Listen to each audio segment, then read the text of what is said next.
Malam pertama, menyangkal keberadaan trauma. Sang pemuda masuk ke ruang belajar dan duduk membungkuk di kursi. Mengapa ia begitu bertekad menolak teori-teori sang filsuf? Alasannya sudah jelas. Dia tidak memiliki rasa percaya diri dan sejak kecil keadaan ini diperburuk dengan rasa rendah diri mendalam terkait dengan latar belakang pribadi dan akademisnya. Barangkali karena itulah ia cenderung bersikap terlalu canggung saat orang memandangnya. Dalam banyak kesempatan, ia sepertinya tak mampu sungguh-sungguh mengapresiasi kebahagiaan orang lain dan terus mengasihani diri sendiri. Baginya, berbagai klaim dari sang filsuf hanyalah buah imajinasi. Raksasa ketiga yang tak dikenal. Pemuda, baru saja kau memakai istilah filosofi lain, tapi kudengar keahlianmu adalah filsafat Yunani. Filsuf.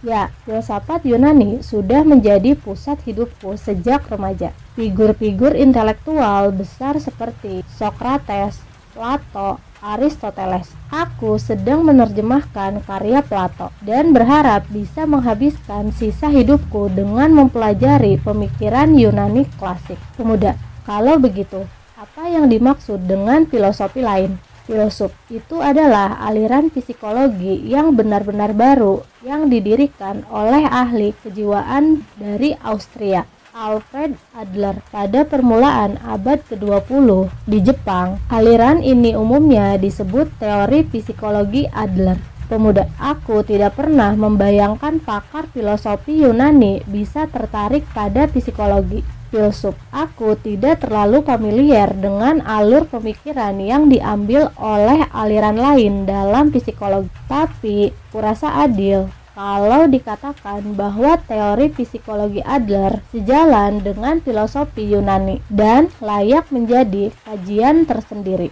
Pemuda, aku punya pengetahuan sekilas tentang teori psikologi Freud dan Jung, bidang yang menarik. Filsuf, ya, Freud dan Jung sama-sama terkenal di Jepang sekalipun. Adler merupakan salah satu anggota inti asli masyarakat psikoanalisis Vienna yang saat itu dipimpin oleh Freud. Gagasannya bertolak belakang dengan Freud sehingga dia memisahkan diri dari kelompok tersebut dan mengusulkan teori psikologi individual yang berbasis pada teori orisinalnya sendiri. Pemuda, teori psikologi individual, satu lagi istilah yang asing. Jadi, Adler dulu murid Freud filsuf. Tidak, bukan begitu. Ini kesalahpahaman yang umum dijumpai.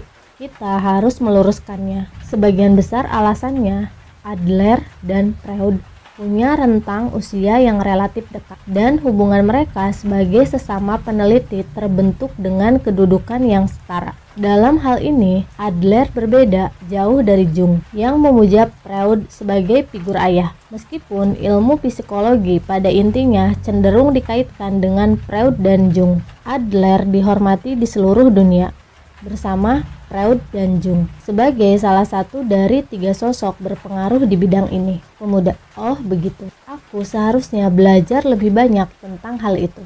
Filsuf, kurasa wajar engkau tidak pernah mendengar tentang Adler. Seperti yang dia katakan sendiri, mungkin akan ada saat-saat ketika tidak ada orang yang mengingat namaku. Mereka mungkin malah lupa bahwa aliran kami ada.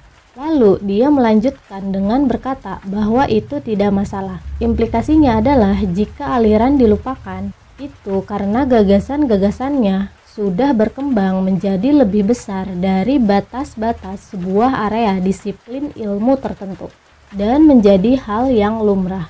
Perasaan yang sama-sama dirasakan oleh semua orang. Contohnya Dale Carnegie yang menulis buku terlaris di tingkat internasional, How to Win Friends and Influence People, serta How to Stop Worrying and Start Living, menyebut Adler sebagai seorang psikologi besar yang mengabdikan hidup untuk meneliti manusia dan kemampuan terpendam mereka. Pengaruh pemikiran Adler jelas tersaji di seluruh tulisannya, dan sebagian besar karya Stephen Covey, Seven Habits of Highly Effective People, sangat mirip dengan gagasan-gagasan Adler. Dengan kata lain, daripada menjadi area disiplin ilmu yang kaku, Teori psikologi Adler diterima sebagai perwujudan puncak kebenaran dan pemahaman manusia. Namun, gagasan-gagasan Adler dikatakan lebih maju ratusan tahun dari masanya, dan bahkan hari ini kita belum sungguh-sungguh berhasil memahaminya. Seorisinal dan seinovatif itulah gagasan-gagasan yang dimilikinya.